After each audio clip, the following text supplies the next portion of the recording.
The creation of the Volta Lake, as the result of the construction of a hydroelectric dam at the gorge in Adjuna over 50 years ago, set the stage for a new social and environmental activity on the Volta River, from its source up north of Ghana through to the south where it finally joins the Atlantic Ocean.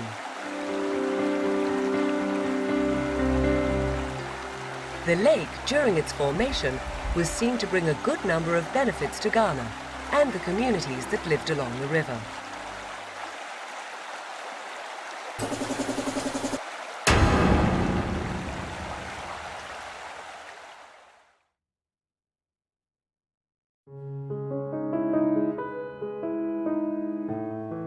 The discovery of large quantities of industrial bauxite in Ghana, then known as the Gold Coast in the 1900s, got the British colonial government to explore avenues for generating cheap electricity to run this power-consuming industry. In its quest for a solution to cheap energy, a gorge at Adjuna down south of the Volta River was discovered and proposed as an appropriate location for the construction of a hydroelectric dam. Following many attempts to get this project off the ground in 1962, the Prime Minister of Independent Ghana, Dr. Kwame Nkrumah, moved Parliament to pass the Volta River Development Act, establishing Volta River Authority, VRA, as a statutory corporation.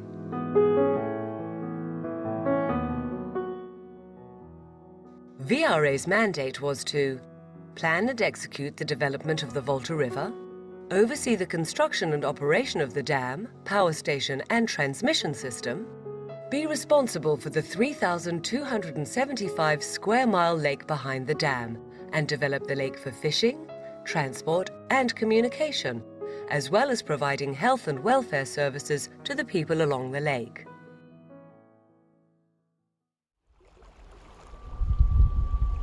The construction of the hydroelectric dam at the area now known as Akosombo saw the formation of the largest man-made lake in the world, with an approximate size of 3,275 square miles.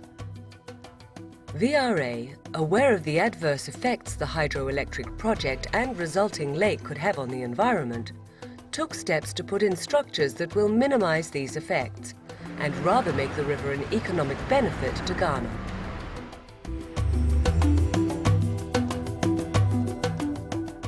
The size of the lake, the engineering of the dam, and landscape resulting from the construction made Akosombo a tourist destination.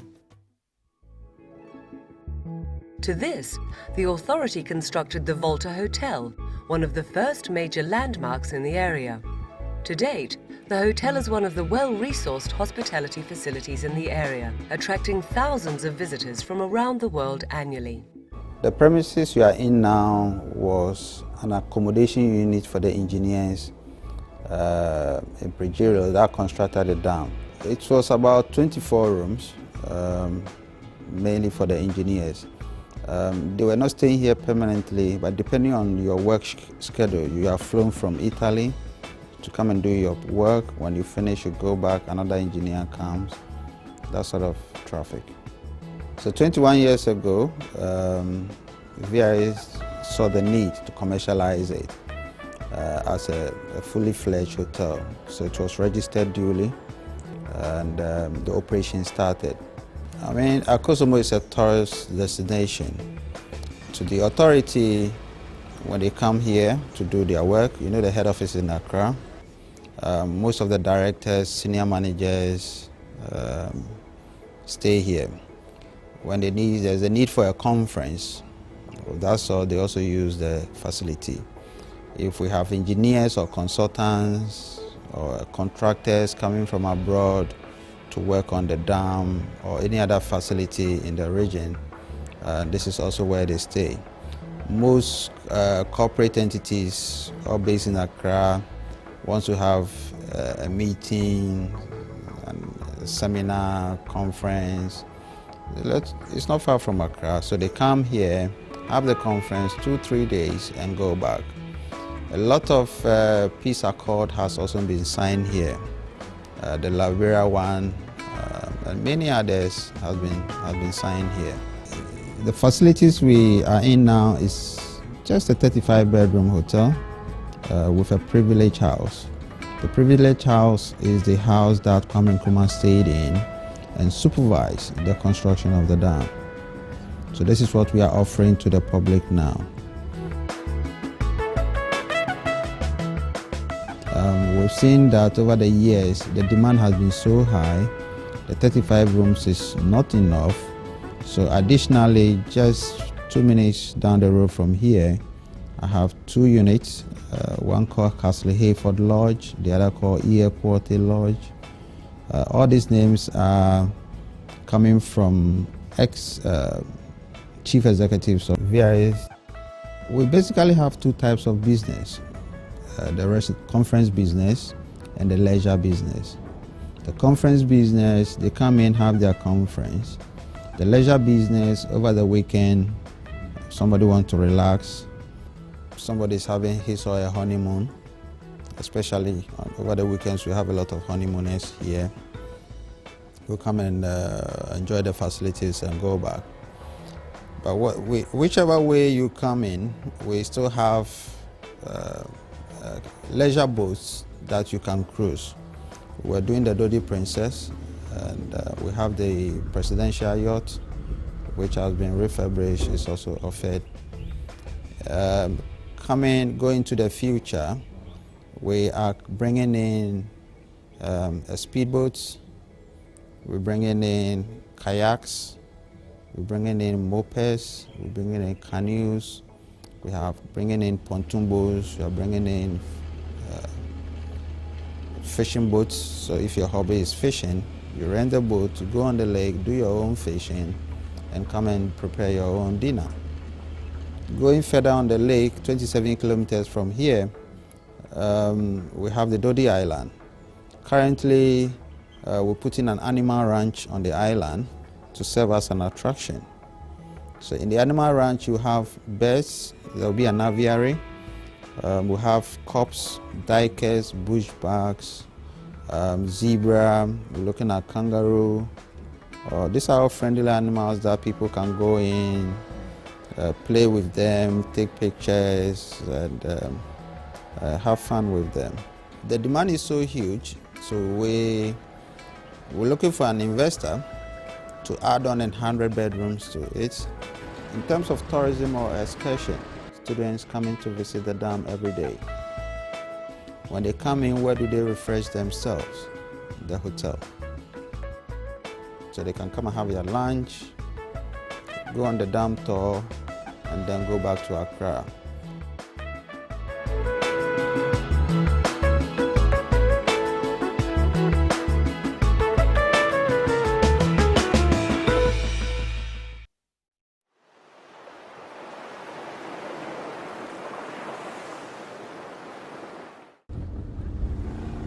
A major benefit of the lake is navigation. The lake accesses communities that are not linked by good roads. It also offers quick routes to the north of Ghana from the south. To utilize this benefit, VRA established the Volta Lake Transport.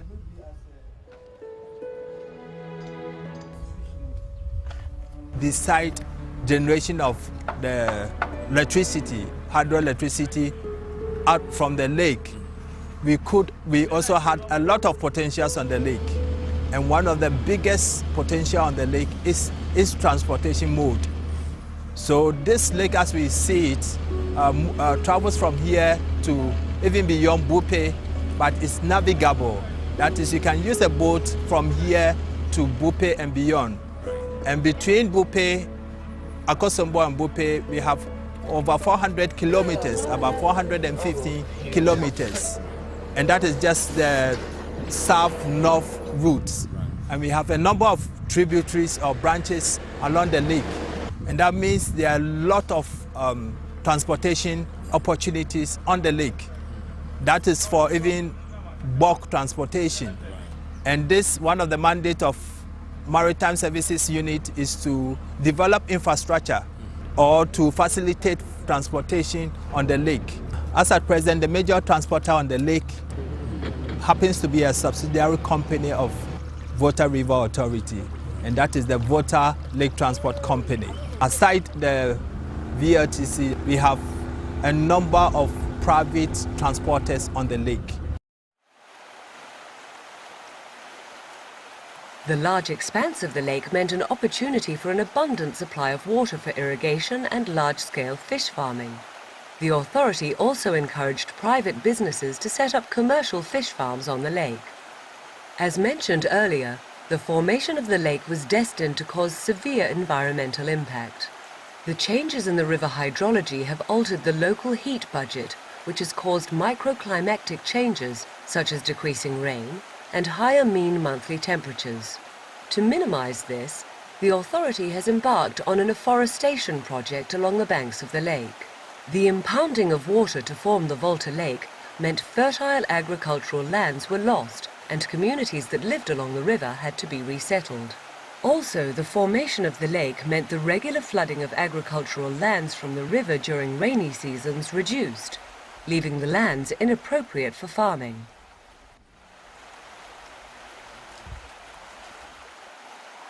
A major environmental effect caused by the formation of the lake was riverborne diseases, which came about from the conducive conditions caused by the reduced speed of the river. Bilharzia has been a major threat to communities along the river. The Volta River Authority, in response to this issue, offer health services and health education to communities along the river.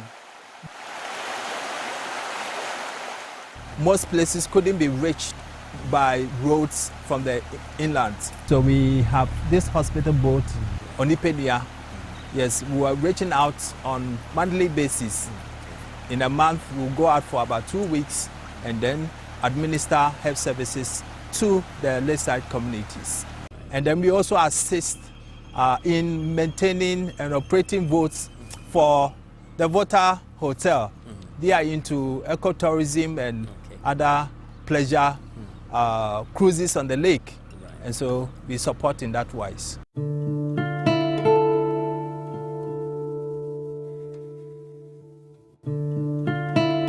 During the construction of the dam, they anticipated the flooding areas, but the flooding areas were not cleared of the vegetation. The speed at which the dam was constructed in line with the project deadline meant the land to be impounded by the lake could not be cleared of trees and vegetation, resulting in an entire forest being submerged by the lake. This means tree stumps still remain under the lake, thus making the lake difficult to navigate. The authority, in partnership with a Canadian organization, has embarked on a project to harvest the trees under the lake, turning it into a commercial venture. Akosombo Resource Development is a subsidiary of Triton Logging based in Victoria, Canada. Before the damming of the Volta Lake, the area that we are harvesting now used to be settlement area with forest reserves.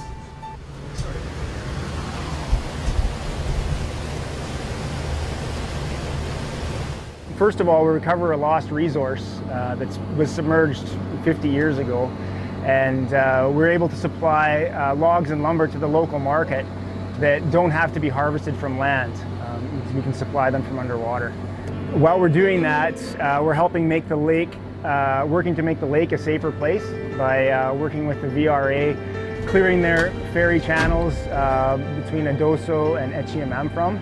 The machine sits on a barge on the water, and the arm of the machine goes into the water to do the harvesting.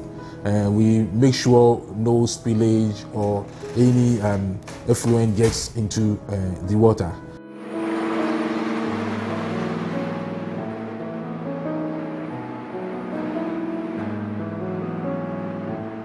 And on the end of the stick is a falling head with a hydraulically powered chainsaw.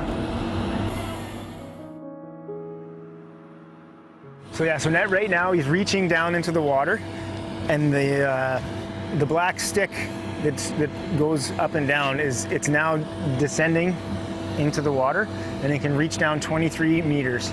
And then using sonar and video cameras with lights, he navigates through the water, and he can see the trees, and then he cuts them off at the stump and pulls them straight up. We can generally, each machine harvests at least 100 trees a day. Underneath the two steel tubes beside the barge, there's a frame underneath there, and it hangs about 8 feet deep in the water. And the logs just sit, they fall down and they sit on that frame. So when that bunk is full, we have a small tugboat that comes and takes the bunk off. So the excavator pulls the logs from the bunk. CSRE employs about 90 workers as at this point, and we hope to even employ more as we expand. We have also established a small sawmill which we keep expanding, and this sawmill processes the logs that are harvested into lumber.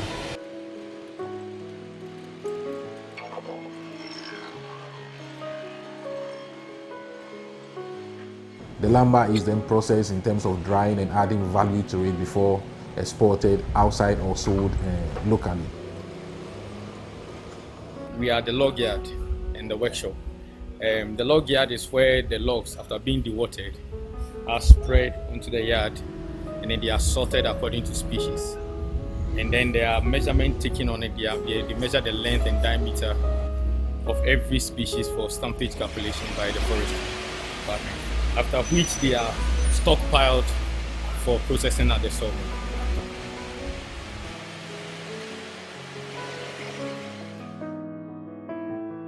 This project, aside being able to bring timber that would have otherwise been lost as a result of the damming, it is also bringing onto the Ghanaian economy foreign exchange, because as we export the logs, we bring new foreign exchange that would otherwise not have come to this economy. We also making sure that we bring trees and then make lumber available on the local market at the same time. So every cubic meter of wood that is harvested and then brought onto the market, whether external market or the domestic market, it is potentially a tree that would have been cut from the forest. So we'll continuously want to tell this story of reclaimed timber. This is timber that would have completely been lost if not for this project. The formation of the lake and the damming of the river at Akosombo caused the river speed flow down south to reduce drastically. This reduction has caused sedimentation to form on the river's course, all the way to the estuary where the river joins the Atlantic Ocean in Adar. A special dredging unit has been set up to deal with this situation.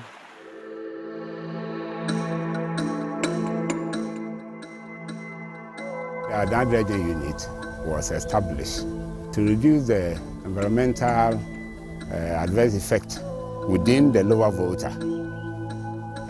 In the course of VRA's activities, it may have affected some communities, and this is what we want to address. At the estuary, much of the deposits, also from the sea, even blocked the entry into the sea. And when you don't have good flow because of the siltation. A major environmental effect caused by the formation of the lake was riverborne diseases, which came about from the conducive conditions caused by the reduced speed of the river. Bilharzia has been a major threat to communities along the river.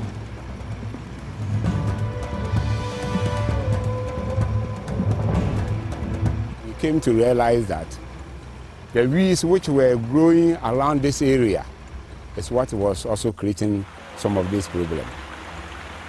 If you look at the other side, you can see the weeds have grown all along to the banks.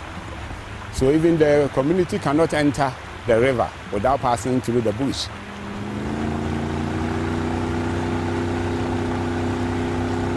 In fact, it was a heavy activity.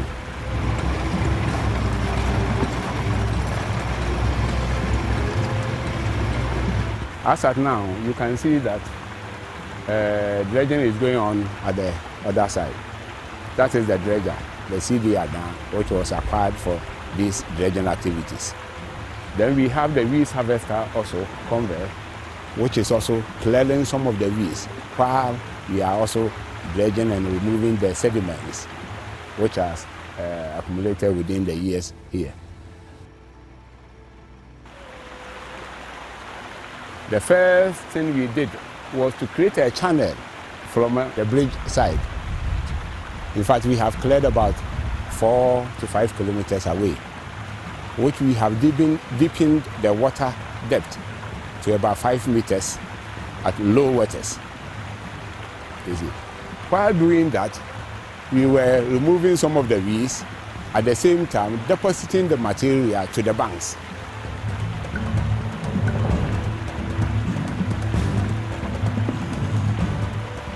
All this area were weeds, about 50 meters to there, where we dredged. And it has, in fact, created a good impact within the area. Now the community come freely to the riverside and fetch their water as they normally do.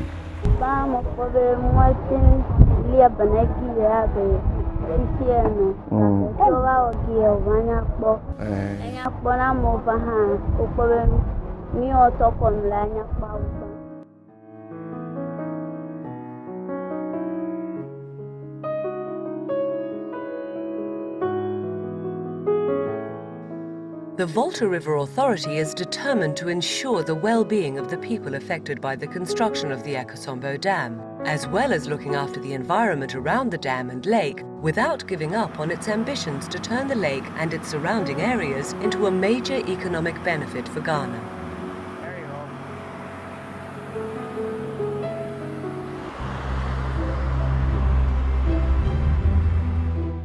In addition to that, we've restarted what we're calling the Community Development Program, something we launched earlier this year, where we'll have a much more sustained intervention into the community on a regular basis, and we hope with time that will yield benefits. But really, at the end of the day, what would make an impact is not aid, it's actually the creation of jobs. And if we're successful in privatizing some of the subsidiaries I talked about earlier, whether it's the farm, whether it's the hotel, whether it's lake transport, if we can achieve half the potential that we think is out there, that will create jobs for the local community. And that's really what makes the difference.